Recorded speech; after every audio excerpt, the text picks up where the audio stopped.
Hello guys, welcome to my channel Neha your study guide. आज का topic शुरू करने से पहले अगर आप मेरे चैनल पर न्यू है तो प्लीज उसे सब्सक्राइब जरूर कीजिएगा। तो टॉपिक जो हम कर रहे हैं वो है class 11 business studies unit for business services का, जिसमें आज हम पढ़ेंगे banking, types of bank accounts के बारे में। बेसिकली 5 बैंक अकाउंट के बारे में आज हम यहाँ पे पढ़ेंगे, जिसमें सबसे पहला है सेविंग डिपॉजिट अकाउंट।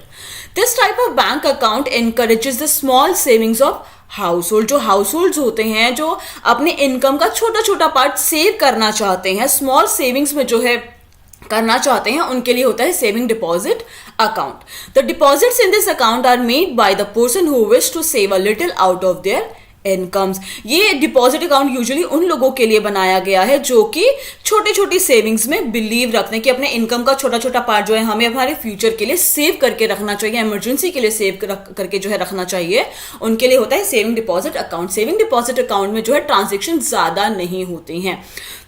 आज एक ट्रांजेक्शन हो गई, एक जैसे कि एक डिपॉजिट की हो गई, एक विड्रॉल की हो गई, ज्यादा 2 ट्रांजेक्शन हो गई, डिपॉजिट की 2 हो गई, विड्रॉल की, मतलब ज्यादा नंबर ऑफ ट्रांजेक्शन जो है सेविंग डिपॉजिट अकाउंट में नहीं होती हैं। थोड़ा सा लिमिटेड ही जो है ट्रांजेक्शन होती हैं सेविंग डिपॉजिट अकाउंट में। Interest is paid at a nominal rate. जो इंटरेस्ट होता है वह नॉमिनल रेट पे जो है पे किया जाता है। Now what is nominal rate? Nominal rate एक तरह का परसेंटेज होता है जो कि बैंक हमारे अमाउंट पे देता है। अब जैसे कि एक पर्सन है जिसने अपने 50,000 रुपीज जो है बैंक में जमा कराए हुए, छोटी छोटी सेविंग्स करके उसने 50,000 रुपीज जो है जमा कराए हुए हैं। अब सेविंग डिपॉजिट अकाउंट में यूजुअली मनी इतनी जल्दी विड्रॉ नहीं होता है, हम डिपॉजिट कराते जाते हैं तो जो ट्रांजेक्शन है वो बहुत कम होती हैं। कहीं ना कहीं विड्रॉल के ट्रांजेक्शन होती हैं, डिपॉजिट के ट्रांजेक्शन होती हैं, वो बहुत कम होती है। तो कहीं ना कहीं बैंक जो है सेविंग डिपॉजिट अकाउंट का ये जो पैसा होता है, जितना भी ओवरऑल जितने भी सेविंग डिपॉजिट अकाउंट उनके पास होते हैं, उनका जितना भी पैसा होता है, उनको पता है कि ज्यादा विड्रॉल नहीं होगा, इन अकाउंट में ज्यादा ट्रांजेक्शन्स नहीं होती हैं। तो कहीं ना कहीं वो क्या करता है, उन पैसों को यूज करता है। किस लिए यूज करता है? आगे लोगों को लोन देने के लिए। तो कहीं ना कहीं जब बैंक हमारा पैसा यूज कर रहा है, उस पर जो है आगे लोगों को लोन दे रहा है, उस पर जो वो इंटरेस्ट अर्न कर रहा है, तो कहीं ना कहीं उस इंटरेस्ट पे थोड़ा सा हमारा भी थोड़ा बनता है। तो कहीं ना कहीं नॉमिनल रेट का एक परसेंटेज जिससे जो है मनी इंक्रीज हो रहा है। कहीं ना कहीं बैंक उन पैसों को यूज कर रहा है, जिससे जो है बैंक भी उस पैसे को मल्टीप्लाई कर रहा है, कहीं ना कहीं इंक्रीमेंट कर रहा है, और उसी का थोड़ा सा पार्ट जो है वो हमें भी दे देता है एज अ इंटरेस्ट के तौर पे।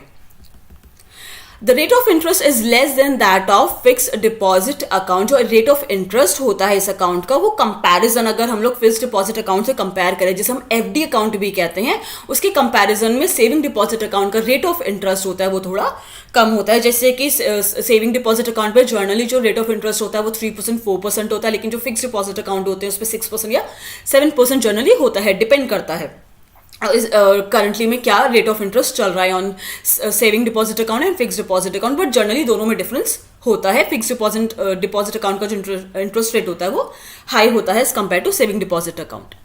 नेक्स्ट आता है हमारा करंट डिपॉजिट अकाउंट। अब सेविंग डिपॉजिट अकाउंट किन के लिए हो गया? जिनको छोटी छोटी सेविंग्स करनी है, ज्यादा ट्रांजेक्शन्स नहीं करनी है, हाउस होल्ड्स के लिए हो गया। करंट डिपॉजिट अकाउंट होता है बिजनेस ऑर्गेनाइजेशंस के लिए, जिनको ज्यादा ट्रांजेक्शन्स करनी होती है, जिनकी डेली बेसिस पे 10 to 15 ट्रांजेक्शन्स जनरली हो जाते हैं। अमाउंट डिपॉजिट हो रहे हैं, विड्रॉ हो रहे हैं, डिपॉजिट हो रहे हैं, विड्रॉ हो रहे हैं। डिपॉजिट मतलब पैसे जमा करना, और विड्रॉ करना मतलब पैसे जो है बैंक से अपने अकाउंट से निकालना।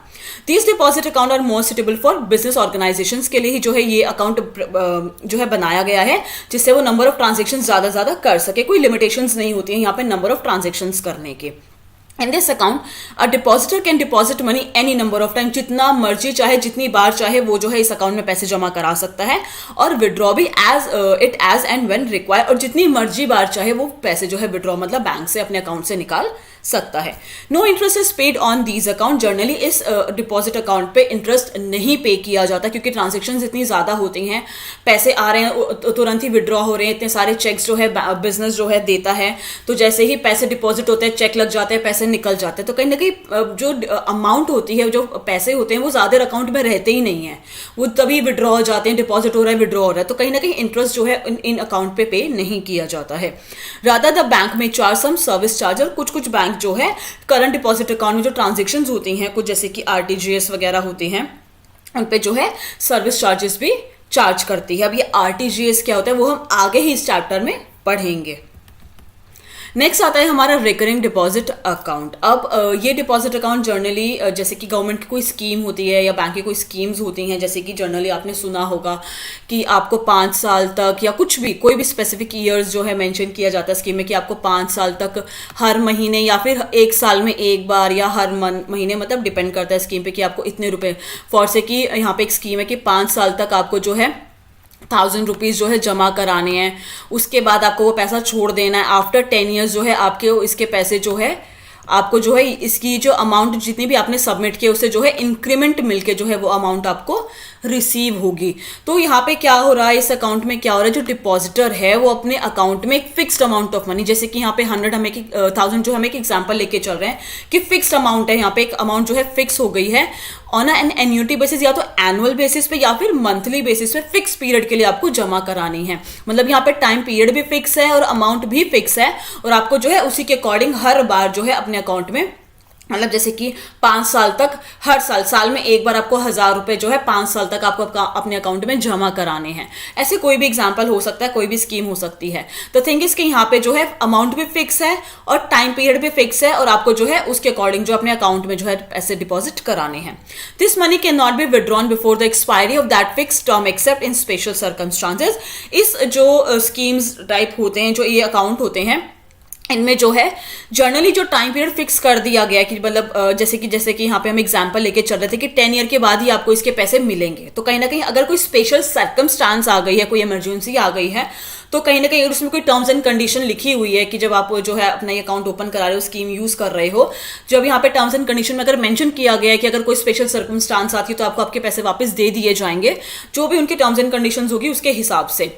नहीं तो जनरली जब ये टाइम पीरियड इसका खत्म हो जाता है, जो भी मेंशन होता है उसके अकॉर्डिंग ही आपको पैसे मिलते हैं। मतलब जब भी जैसे कि 10 ईयर यहाँ पे हम एग्जांपल लेके चल रहे हैं कि 10 ईयर तक आपको ये अपने पैसे छोड़ रहे हैं, मतलब 5 ईयर तक आपको डालने हैं, उसके बाद 5 ईयर आपको आपका पैसा जो है इस अकाउंट में छोड़ना है, उसके बाद आपको जो है पैसे जो है इंक्रीज होके मिलेंगे। तो कहीं ना कहीं आफ्टर 10 ईयर्स ही आपको जो है ये पैसे मिलेंगे। Rate of interest on recurring deposit is generally higher than that of saving deposit. अगर हम सेविंग डिपॉजिट अकाउंट की बात करें तो इसका रेट ऑफ इंटरेस्ट जनरली थोड़ा सा हाई ही होता है, क्योंकि यहाँ पे हम काफी टाइम पीरियड के लिए अपना जो है पैसे छोड़ रहे हैं, जो बैंक जो है जनरली यूज कर सकता है for a long period of time तक जो है यूज कर सकता है हमारे पैसों को लोन देने के लिए और देने के लिए। तो कहीं ना कहीं जो है हमें भी फायदा होना चाहिए, इसलिए रेट ऑफ इंटरेस्ट जो है इस तरह के अकाउंट में हाई होता है, ताकि लोग तभी इन्वेस्ट करेंगे ना जब रेट ऑफ इंटरेस्ट थोड़ा हाई होगा। वरना जब सेविंग के बराबर ही रेट ऑफ इंटरेस्ट मिल रहा है तो फिर लोग इसमें जो है अकाउंट को ओपन ही क्यों कराएंगे, इसमें अपने पैसे जो है इन्वेस्ट ही क्यों करेंगे, डिपॉजिट ही क्यों करेंगे इस जो है अकाउंट में। नेक्स्ट आता है हमारा fix deposit account. Money is deposited in fix deposit account for a fixed period. अब फिक्स डिपॉजिट अकाउंट में और रिकरिंग डिपॉजिट अकाउंट में क्या हो रहा है, रिकरिंग में क्या हो रहा है कि हम कुछ टाइम पीरियड तक लगातार जो है पैसे जमा करा रहे हैं।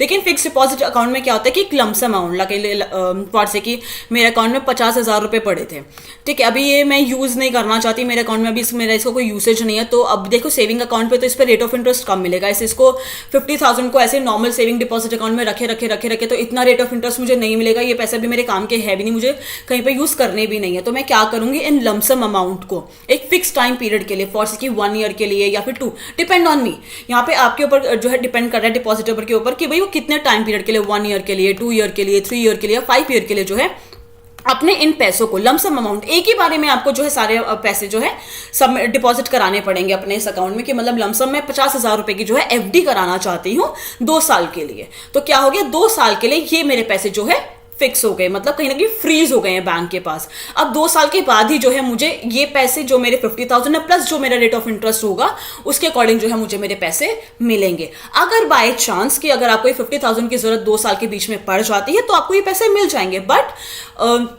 इन पे कुछ डिस्काउंट काट के जो है जितना रेट ऑफ इंटरेस्ट आपका बनता है उतना ना देके कुछ डिस्काउंट काट के जो है बैंक अपना जो है आपके उसके बाद जो है आपके ये पैसों को आपको दे देता है। The rate of interest is higher than that of saving deposit account. की सेविंग के कंपैरिजन में बात करें तो ऑब्वियसली इसका रेट ऑफ इंटरेस्ट हाई होता है, तभी लोग जो है एफडी बनवाते हैं।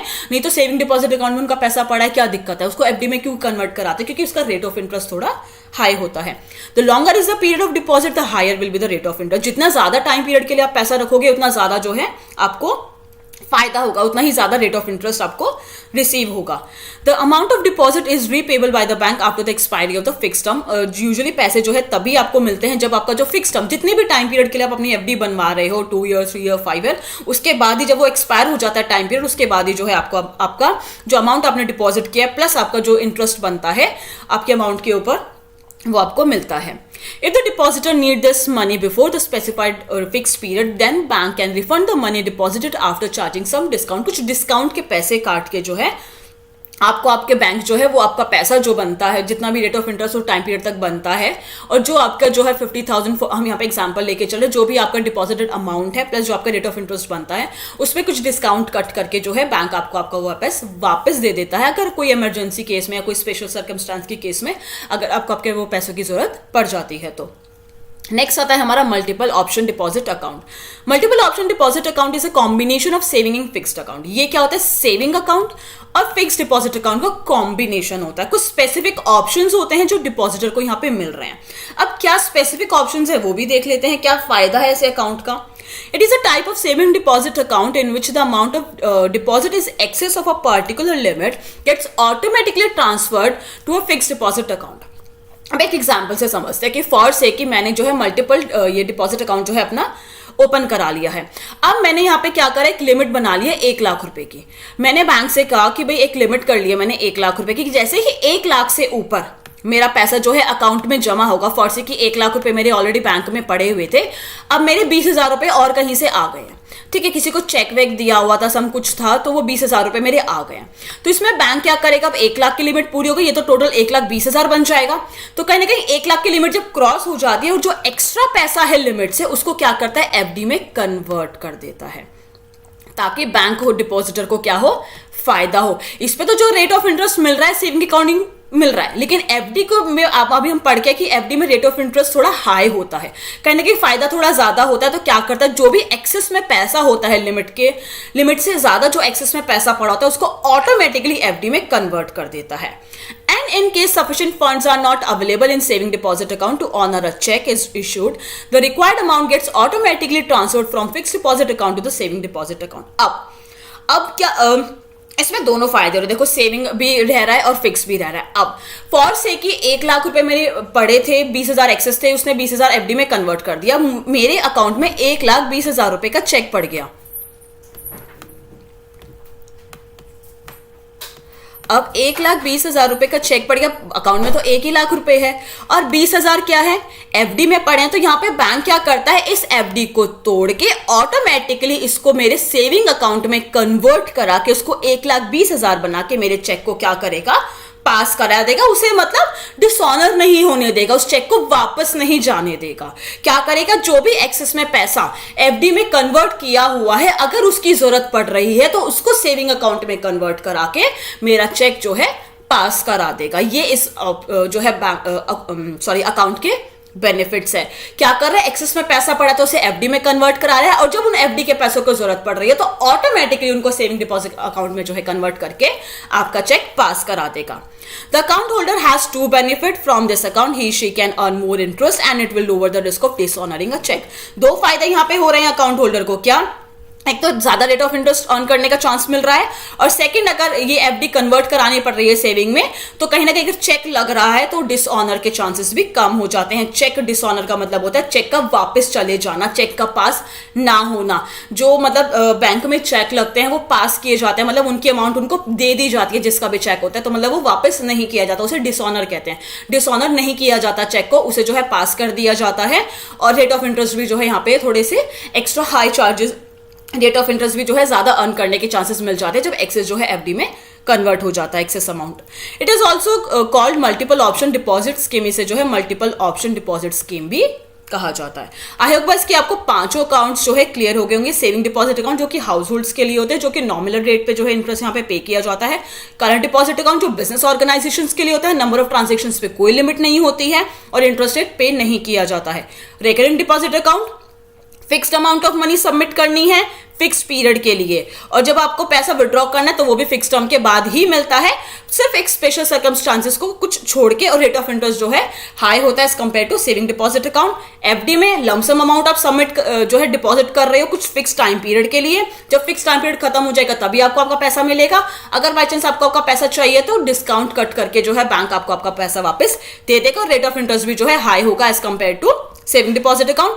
मल्टीपल ऑप्शन डिपॉजिट अकाउंट, जिसमें सेविंग अकाउंट और फिक्स डिपॉजिट अकाउंट का जो है कॉम्बिनेशन हो रहा है। जो एक्सेस में लिमिट में अगर पैसा जा रहा है तो उसे ऑटोमेटिकली एफडी में कन्वर्ट कर देगा, और जब उसमें सेविंग की अकाउंट में जो है पैसों की और ज्यादा जरूरत हो, एफडी को जो है सेविंग डिपॉजिट में कन्वर्ट करके जो आपके चेक भी जो है पास करा देगा। आई होप गाइस कि आपको ये पांचों अकाउंट जो है क्लियर हो गए होंगे, ये टॉपिक जो है क्लियर हो गया होगा। अगर आपको मेरी वीडियो पसंद आई तो प्लीज इसे लाइक जरूर कीजिएगा, शेयर कीजिएगा। अगर आपने अभी तक मेरे चैनल को सब्सक्राइब नहीं किया तो प्लीज उसे सब्सक्राइब जरूर कीजिएगा। मैं इस चैप्टर से रिलेटेड और टॉपिक जो है बहुत जल्दी ही अपलोड कर दूंगी। Thank you so much guys मेरी वीडियो देखने के लिए।